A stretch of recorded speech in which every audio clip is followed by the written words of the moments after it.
말씀은 창세기 11장 1절에서 9절이에요. 창세기 11장 1절에서 9절이에요.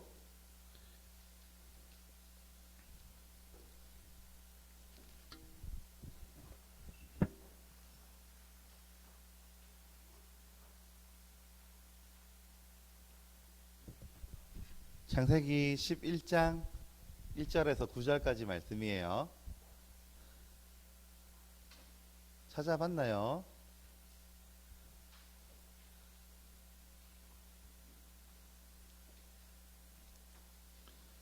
창세기 11장 1절에서 9절. 자, 우리 찾았으면은 함께 읽어볼게요. 목사님 읽고 여러분 읽고 교독해서 읽을게요. 목사님 먼저 읽습니다. 온 땅의 언어가 하나요, 말이 하나였더라.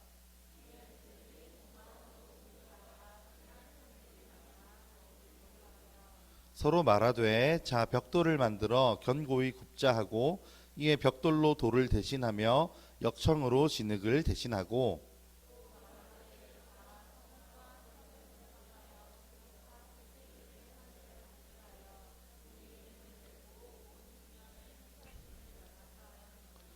여호와께서 사람들이 건설하시는 그 성읍과 탑을 보려고 내려오셨더라.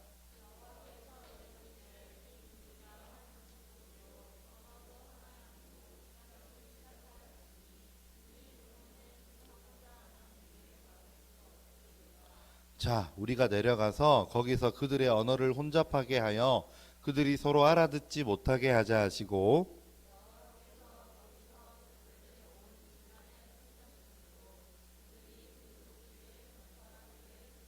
우리 함께 읽을게요. 그러므로 그 이름을 바벨리라 하니 이는 여호와께서 거기서 온 땅의 언어를 혼잡하게 하셨음이니라. 여호와께서 거기서 그들을 온 지면에 흩으셨더라. 아멘. 여러분, 이 땅에는 높은 건물들이 너무너무 많이 있죠. 너무 많아요. 얼마 전에 목사님 딸 하늘이하고 그 차를 타고 길을 가고 있는데 하늘이가 그런 이야기를 하더라고요. 아빠, 건물이 너무 높아. 그래, 건물이 높지. 건물이 너무 높아서 하늘이 안 보여. 아, 그렇구나. 하늘이 안 보이는 게 속상해? 내 이름이 하늘인데 하늘이 안 보여서 속상해. 그렇게 이야기를 하더라고요. 건물이 너무너무 높으면 하늘 보기가 참 힘이 들지요. 사람들은 왜 이렇게 높은 건물을 지을까요? 건물을 높이 지으면 아무래도 사용할 수 있는 공간이나 면적이 늘어나니까 다양한 공간을 만들기 위해서 이렇게 높은 건물을 짓는 것 같아요. 성경에도 이렇게 높은 건물에 대한 이야기가 나오는데요. 오늘 말씀에 어떤 탑이 나오고 있나요? 바벨탑.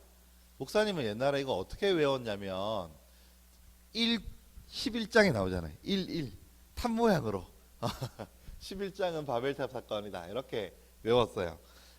이게 여러분 바벨탑 이야기가 나와요. 원래 하나님이 성경이 말씀해 주시기를 이 땅에는요 언어가 하나고 말이 하나였대요. 그러니까 여러분 세상 모든 사람들이 외국어를 배울 필요가 있다 없다? 없다. 외국어 안 배워도 다 이야기가 통하고 의사소통이 되는 그런 세상이었대요.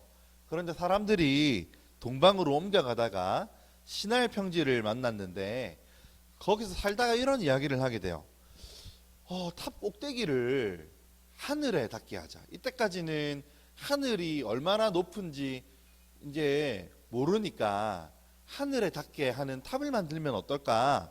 그래서 우리의 이름을 내고 탑이 하늘에 닿으면 온 사방에서 이 탑이 보일 테니까 우리가 흩어지지 않을 수도 있고 또 우리가 하늘에 닿는 탑을 쌓았다고 하는 이름을 낼 수도 있으니까 그렇게 하자 이렇게 이야기를 했어요. 그리고는 탑을 짓기 위해서 최신 기술을 첨단 테크놀로지 기술을 적용하기 시작해요.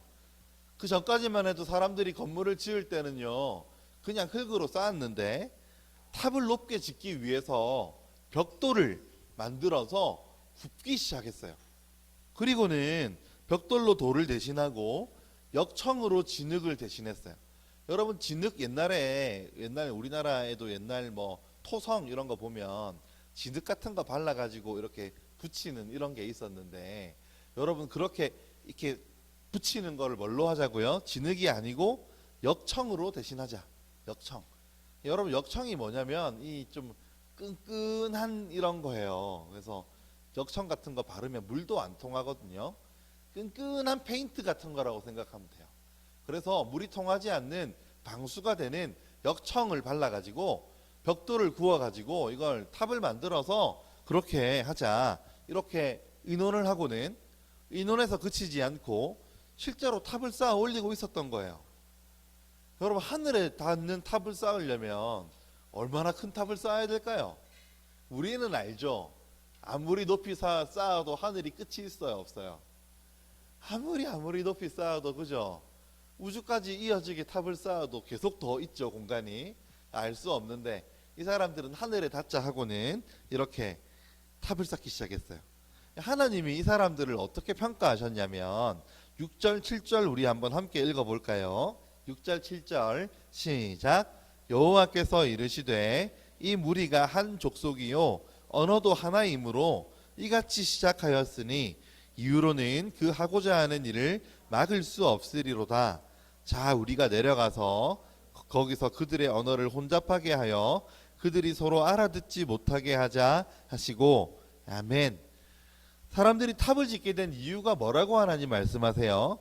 사람들이 족속이 다 하나예요. 다 똑같은 인종이고 그리고 하나의 언어를 쓰기 때문에 이런 사건이 벌어졌다고 지금 말씀하고 계시는 거예요. 그리고는 이후로 이 사람들이 하는 일을 막을 수 없을 거다. 이렇게 어리석은 탑 쌓는 일을 계속할 거다. 그러면 이 사람들은 계속 여기에 모여 있을 거다. 그러니 이게 하나님의 뜻이 아니니까 혼잡하게 하자. 이렇게 말씀하시는 거예요. 7절 말씀을 보면 거기서 그들의 언어를 혼잡하게 하여 그들이 서로 알아듣지 못하게 하자. 이렇게 말씀하시고는 그 사람들의 언어를 혼잡하게 하셨어요. 사람들이 서로 말을 하는데 알아들을 수가 없는 거예요. 무슨 말을 하는지 전혀 모르겠는 거예요. 그런 일이 벌어지는 거예요. 목사님 새로운 언어를 우리가 처음 배울 때 그렇잖아요.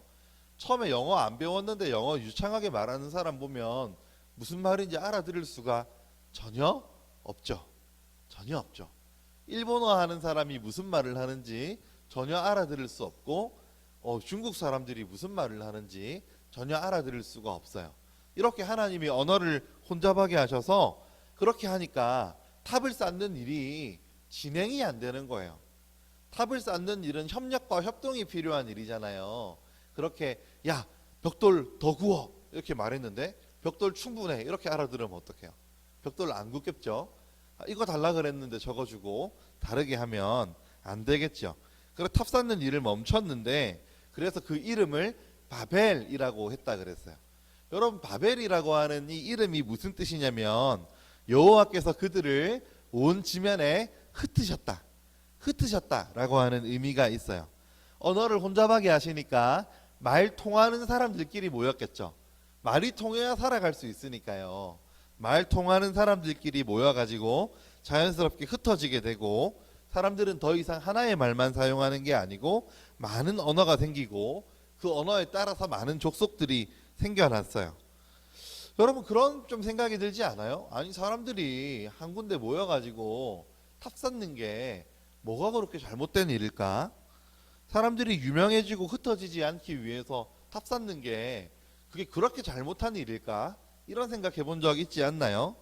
하나님이 언어까지 혼잡하게 하시면서 사람들을 흩으신 이유가 뭘까요? 그 이유를 알기 위해서는 하나님의 뜻을 우리가 알아야 돼요. 하나님이 사람들을 향한 뜻은 탑을 높이 쌓아서 유명해지고 탑을 높이 쌓아서 흩어지지 않는 게 아니었거든요. 흩어지게 하신 것에서 하나님이 사람에게 기대하시는 바가 있었어요. 우리 하나님이 천지를 창조하시고 난 다음에 그리고 또 홍수 심판 이후에 하나님이 복을 주시면서 하셨던 말씀이 뭐예요? 창세기 1장 28절 말씀 한번 찾아볼까요?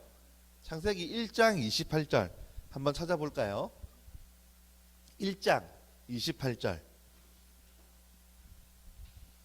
발음이 너무 과했어요. 창세기 1장 28절. 자, 우리 한번 함께 읽어볼까요? 시작. 하나님이 그들에게 복을 주시며 하나님이 그들에게 이르시되 생육하고 번성하여 땅에 충만하라.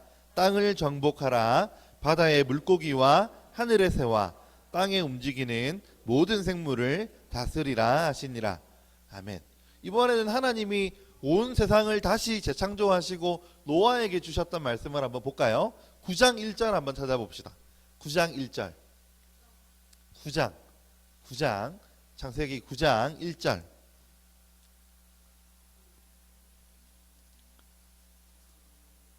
자, 준비됐나요?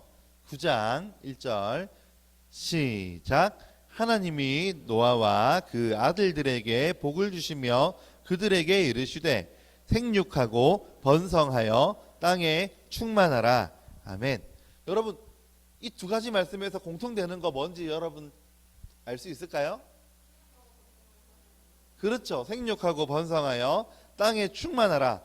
하나님이 창조하신 세상 사람들이 온 땅에 퍼져서 온 땅에서 생육하고 번성하게 되는 게 원래 하나님이 주신 말씀이고 그게 복이었는데, 사람들이 탑을 짓고 한 지역에 모여 살면 사람들이 이렇게 하나님 말씀대로 온 땅에 충만할 수 있을까요? 온 땅에 충만해지는 게 가능할까요? 정복하고 다스릴 수 있을까요? 사람들은 탑을 높이 쌓아가지고 자기들끼리 모이고 뭉쳐 있는 게 안전하다고 생각을 했을 거예요. 자기들의 이름을 내는 걸 능력이라고 생각을 했을 거예요. 그런데 하나님은 이 사람들의 언어를 혼잡하게 하시고 온 땅으로 흩으셔서 높은 탑을 만드는 걸 멈추게 하시고 흩어짐을 면하게 하려고 했던 사람들을 온 땅에 흩어버리셨어요. 하나님이 흩어버리신 것은 온 땅에서 사람들이 생육하고 번성하고 온 땅에 충만해지는 하나님의 뜻을, 하나님이 원래 주셨던 그 복을 이루기 위해서 하나님이 이들을 혼잡하게 하시고 온 땅으로 흩으셨다는 거예요. 하나님이 우리에게 원하시는 게 그거였는데 사람들은 하나님의 뜻을 알지를 못하고 자기들이 원하는 뜻대로 탑을 지었다는 거예요. 그러니까 하나님께서는 어떻게 해요? 하나님이 원하시는 뜻대로 사람들을 다시 온 땅에 흩으셨다고 오늘 본문은 우리에게 말씀하고 있어요. 하나님이 깨닫게 해주시기 전에, 흩으시기 전에 사람들이 스스로 이걸 깨달을 수 있는 확률이 없었기 때문에, 그럴 방법이 없었기 때문에 하나님이 이렇게 일하세요. 우리도 때로는 이런 방식으로 일할 때가 있어요. 누가 우리의 주인인가요? 하나님이 우리 인생의 주인이시지요. 우리는 하나님이 원하시는 뜻대로 살아야 하고 하나님이 원하시는 말씀대로 살아야 하는데, 이 바벨탑을 쌓았던 사람들처럼 하나님의 뜻을 잘 알지도 못하고 높은 나만의 탑을 쌓아서 내 이름을 멀리 유명해지게 지고 싶어하는 그런 마음이 우리 가운데 있어요. 그럴 때 하나님은 우리가 알지 못하는 방법으로 우리가 하시는 일을 막으시기도 하시고 우리가 하는 일을 멈추게도 하세요. 멈추게도 하세요. 목사님은 어릴 때요, 참 많은 걸 하고 싶었어요. 진짜 꿈이 많았어요. 목사님은 어릴 때 위인전을 읽는 걸 좋아해서 수많은 위인들의 이야기를 들으면서, 특히 슈바이처 박사님, 의사이시면서 선교사님이셨거든요. 그래가지고 의술로 사람들을 고치기도 하시고 선교사님으로서 복음도 전하시고 너무 멋있어 보이는 거예요. 그래가지고 목사님은 의사가 되고 싶다는 생각을 했어요, 어릴 때. 그런데 의사가 되고 싶다고 열심히 생각했는데 학교에서, 여러분 동그라미 점 찍어가지고 숫자 보는 거 테스트 하는 거 해봤나요? 그거 해봤나요? 숫자 보이고 안 보이고 테스트를 하는데 친구들은 다 너무 잘 보인다는데 목사님은 숫자가 안 보이는 거예요. 그래서 알고 봤더니 목사님이 색약이었어요. 색약, 생명은 아니고 색약이었어요. 이게 색약이 뭐냐면 정록 색약이었는데 적색과, 그러니까 초록색과 빨간색이 뒤섞이면 색깔 구분이 잘 안 되는 이런 걸 가지고 있어요. 지금도 목사님이요, 가끔 모니터 보고 옆에 전사님들한테, 전사님 이거 빨간색이에요, 검은색이에요? 전사님 이거 노란색이에요, 초록색이에요? 막 이렇게 물어볼, 이거 주황색이에요, 노란색이에요? 이렇게 물어볼 때가 있어요. 목사님이 색약이 있어요. 그래서 의사쌤한테 물어봤죠. 선생님, 이거 색깔 구분 잘 안 되면 의사 할 수 있어요? 이렇게 안과쌤한테 물어보니까 이렇게 구분이 안 되면 의사는 할 수 없어요 이러더라고요. 나중에 알고 보니까 할 수 있는데 그렇게 말씀을 해주셔가지고 의사는 접었어요. 꿈을.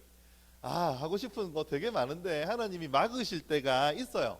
내가 이거 하고 싶은데 하나님이 안 되게 하셔가지고 마음이 상할 때가 있다니까요. 나는 이게 내 길인 줄 알았는데 하나님이 그만 멈춰, 그건 너의 길이 아니야, 너 이쪽으로 가야 돼, 이렇게 우리의 길을 꺾으실 때도 있어요. 중요한 건 뭐예요? 하나님의 뜻이 무엇인지를 우리가 알고 하나님의 뜻에 따라 순종하면 하나님이 우리를 인도해 주실 거라는 거죠. 언어가 혼잡하게 되고 건물 하던 게 멈춰지면 사람들 마음에 얼마나 큰 실망감이 있었을까요? 여러분도 하늘에 닿는 탑을 쌓는다는 건 보통 계획으로 되는 게 아니에요. 사람들의 모든 지혜를 모았을 거예요. 사람들의 모든 역량을 다 동원했을 거예요. 그런데 하나님이 그렇게 큰 일을 중지하셨을 때 사람들의 마음이 어땠을까요? 그러나 하나님의 계획대로 진행되고 있었다는 사실을 우리는 기억해야 돼요. 이제 우리가 다음 주부터는 조금 더 구체적으로 살펴볼 거예요. 아브라함이라는 사람과 후손들을 통해서 하나님의 온 땅의 사람들을 흩으신 다음에 하나님의 사람들을 어떻게 모으시는지를 아브라함을 통해서 우리가 알게 될 거예요. 우리도 하나님의 백성들이에요. 우리가 가는 모든 곳에 하나님의 나라고, 우리는 하나님의 다스림을 받는 사람들이고 하나님의 말씀을 따라 살아가는 사람들이에요. 그러니 사랑하는 친구 여러분, 우리가 하나님의 뜻이 무엇인지를 민감하게 분별하고 하나님의 말씀대로 살아가는 우리 친구들이 될 수 있기를 바랍니다. 그래서 내 인생의 주인이 내가 아니라, 바벨탑을 쌓으려고 하는 내가 아니라 하나님이 원하시는 삶을 살아가는 우리 친구들 되기를 바라요. 목사님이 지난주에 창세기 본문을 묵상을 하다가 신방 설교 준비를 하다가 요셉 이야기를 좀 보았어요.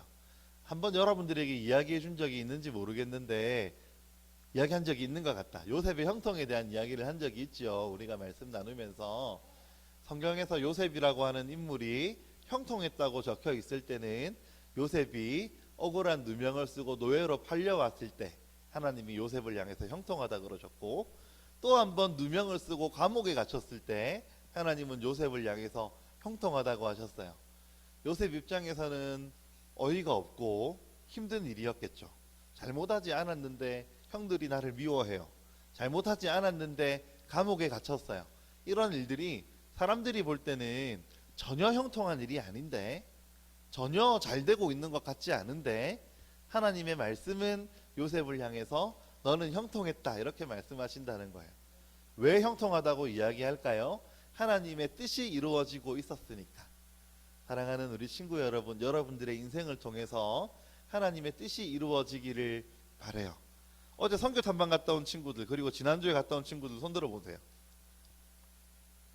여러분 선교 탐방 갔다 오면서 데이비슨 선교사님의 이야기를 들었죠?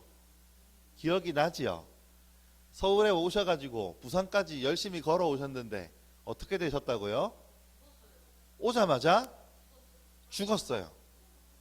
오자마자 죽었어요. 부산에 복음 전하러 왔는데 오자마자 돌아가셨어요. 오자마자 돌아가셨는데 사람들이 볼 때는 너무 어처구니 없는 죽음이잖아요. 복음 전하려고 걸어온 그 세월은 뭐고 준비한 모든 준비는 뭐였을까요? 하나도 의미가 없다고 생각될 수 있지만 그분을 통해서 수많은 선교사님들이 부산으로 오셔서 이 땅에 복음을 전하시게 되는 계기가 되었다, 그죠? 선교 탐방 안 가본 친구들은 꼭 한번 가보기를 바래요. 이런 거 배울 수 있으니까요. 우리가 볼 때는 망한 것 같은 계획이라도 하나님이 보시기에 하나님 계획대로 사용되는 것이면 형통한 거예요. 그 데이비슨 선교사님의 인생은 하나님 앞에서 형통한 인생이었을 거라고 믿어요. 여러분, 우리가 하나님에게 이렇게 사용되는 인생들이 될 수 있기를 기대하고 축복합니다. 기도할까요? 사랑과 은혜가 많으신 하나님 아버지, 감사합니다. 우리의 주인은 하나님이십니다. 내 주인은 하나님이십니다. 나는 하나님이 원하시는 대로 하나님이 말씀하시는 대로 살아갑니다. 아버지 하나님, 이 고백이 우리 초등부 친구들에게 늘 있을 수 있도록 주님 도와주세요. 하나님 아버지, 모든 사람들이 모여서 바벨탑을 지었을 때 아마 아담의 후손들도 그 가운데 있었을 것이라고 생각합니다. 하나님이 멈추셨을 때, 하나님이 뭔가를 돌이키게 하실 때 하나님의 뜻이 어디에 있는지 다시 묻고 겸손히 하나님의 뜻대로 살아갈 수 있는 믿음도 우리에게 더하여 주세요. 살아계신 예수님 이름으로 기도합니다. 아멘. 하늘에 계신 우리 아버지여, 이름이 거룩히 여김을 받으시오며 나라가 임하시오며 뜻이 하늘에서 이루어진 것 같이 땅에서도 이루어지이다. 오늘 우리에게 일용할 양식을 주시옵고 우리가 우리에게 죄 지은 자를 사하여 준 것 같이 우리 죄를 사하여 주시옵고 우리를 시험에 들게 하지 마시옵고 다만 악에서 구하시옵소서. 나라와 권세와 영광이 아버지께 영원히 있사옵나이다. 아멘.